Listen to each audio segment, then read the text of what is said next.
Hello, everyone. Welcome to Inside the Americas. Here's what's coming up in today's show. The Prime Minister of India gets a rock star welcome in America with 19,000 people in New York and a meeting with the president. The first round of Brazil's presidential election is this Sunday, but it's no longer looking like a shoo-in for incumbent Dilma Rousseff. And one of Argentina's most famous children turns 50. That's global cartoon sensation Mafalda. But first, this week, the Indian Prime Minister took the U.S. by storm. Narendra Modi first wowed the crowds at Madison Square Garden before going on to Washington for talks with the president. Now, that's a big change for the man who was once refused a U.S. visa for his handling of sectarian riots. Kethaven Gorgistani has more.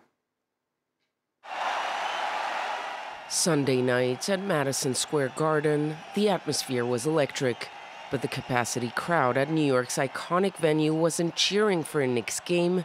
They were there for Narendra Modi, the Indian Prime Minister, as he tried to revive ties between the two countries. America is the oldest democracy in the world. India is the largest democracy in the world. Among the 19,000 people cheering for Modi were also dozens of members of the U.S. Congress. And it's such a critical alliance for us, both for cultural reasons, economic reasons, national security reasons.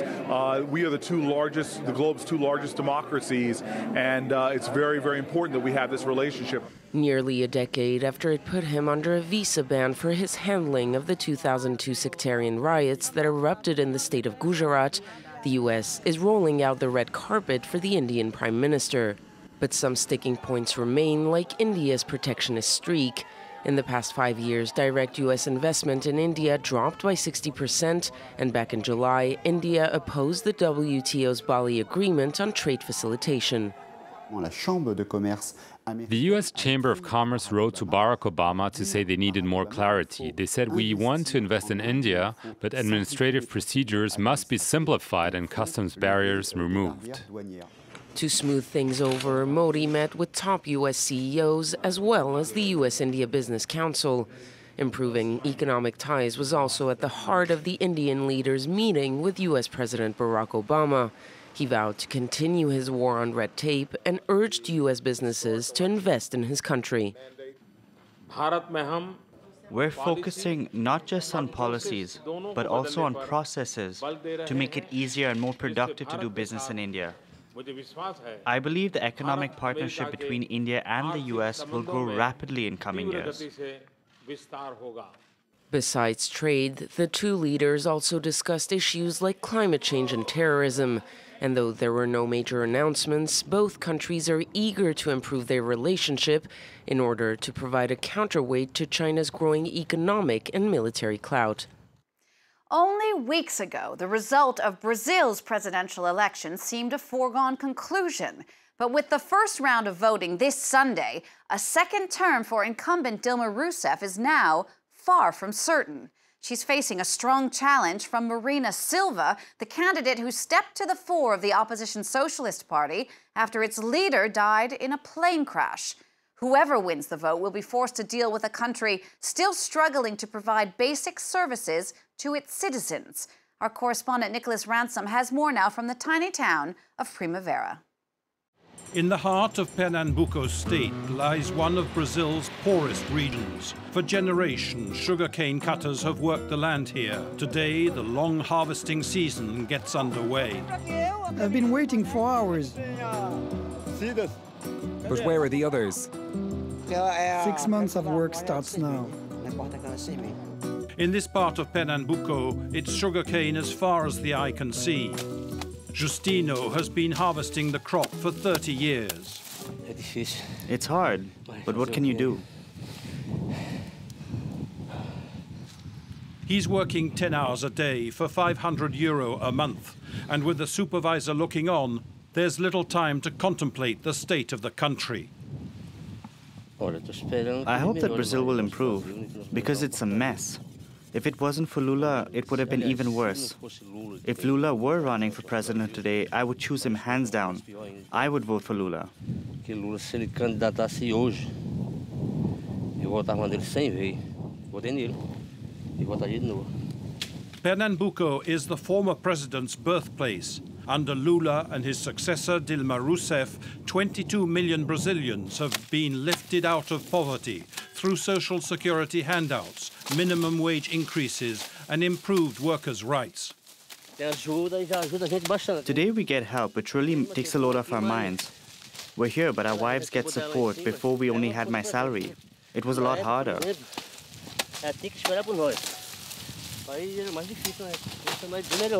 One of the ruling party's flagship programs offers poor Brazilians the chance to buy their own home. This housing estate was completed less than a year ago, but with no public services, the new occupants are far from satisfied. We don't drink it, but if this carries on, we'll have to. With no running water, supplies are being trucked in. This is their first in 5 days. As someone with a young child, what else am I supposed to do?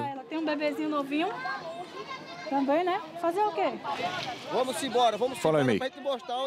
Here there are still no schools, police or medical facilities. No surprise then that people feel abandoned by politicians. Unfortunately, no one defends our rights. So many of them come here, full of promises to buy our votes. But after the politicians have gone, there's nothing. They serve no purpose. In the small town of Primavera, election campaigning has been relentless. This youngster paid to trawl the streets in support of Marina Silva, a former stalwart of the Workers' Party, now Dilma Rousseff's main rival. Here, local leaders who once backed the ruling party are now supporting the opposition candidate. Many people supported Dilma out of respect for her predecessor, Lula. But now people want change. The rejection of Dilma is linked to all these corruption cases, in particular those involving the company Petrobras. Journalist EDMAR GOMES has reported extensively on the government's housing program. Hello, I'm EDMAR. Do you live here? Yes, but I'm going to a friend's. This area is often flooded. Families here want to sign up to the housing scheme, but are trying to make do for now. My dream is to have a house. I'd like the president to help me. Well, God first and foremost, but the president could also do something. At least to have a small house for me and my 2 children. I really need one. Marina has never been president. Dilma already has. I'm in doubt, to be honest. I'm not sure whether to vote for Dilma or Marina. And it's in places like these where Brazil's national elections can be won or lost. People who live in the countryside are in need. They don't have the chance to get a good education and have children very young. These people have to fight for what they need, and one of the best ways is through politicians, because politicians give them exactly what they want in exchange for their votes.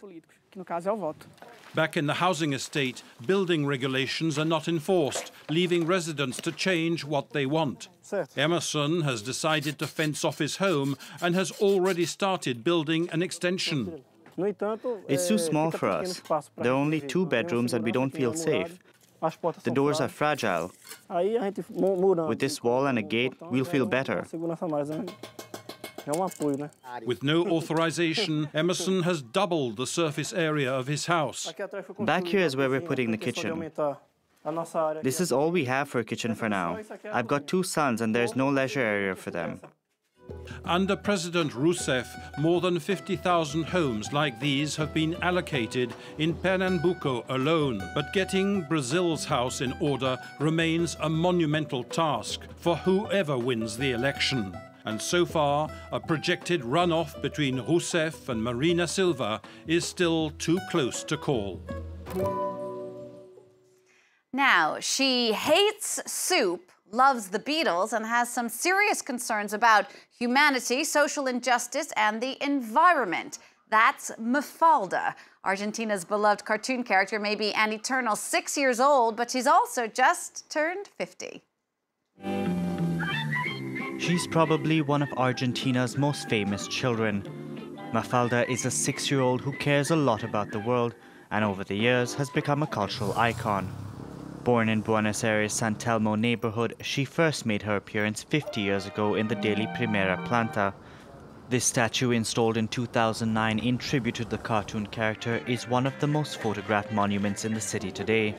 Mafalda's 50th anniversary was an emotional return home for its creator, Joaquin Salvador Lavado, better known as QUINO. The truth is that I'm very happy. It is so nice to be here at this place where I lived for 7 years, where I invented the character Mafalda, to see her all done up and with so many people showing so much love towards her. I thank everyone so much. QUINO launched a series in 1964 just before the revolution in Argentina plunged the country into a military dictatorship. And despite her childish appearance, Mafalda has deep concerns for politics, social injustice, and world peace. The little girl's sharp tongue reflected the author's own thoughts about the situation around him. Half a century later, the issues Mafalda cared about remain relevant. I'm very pleased that the work I've done turned out well. It went well because of the time in which it was done. It was a good period, even though there were conflicts as always. Human beings are conflictive by nature. The perpetual 6-year-old went as far as setting up her own government, together with her friends Susanita, Manolito, and Felipe. Mafalda there on her own, questioning the world order. It seems somehow wrong. Now that she has her friends with her, it's going to give her even more strength. This gives us so much happiness and it's full of emotion. Argentina's favorite comic strip has been translated into more than 30 different languages. The girl with a dream to work at the United Nations has also served as a poster child for UNICEF's campaign on children's rights. All right, we'll leave you with that. Thanks for watching Inside the Americas. See you next time for all the news from north to south.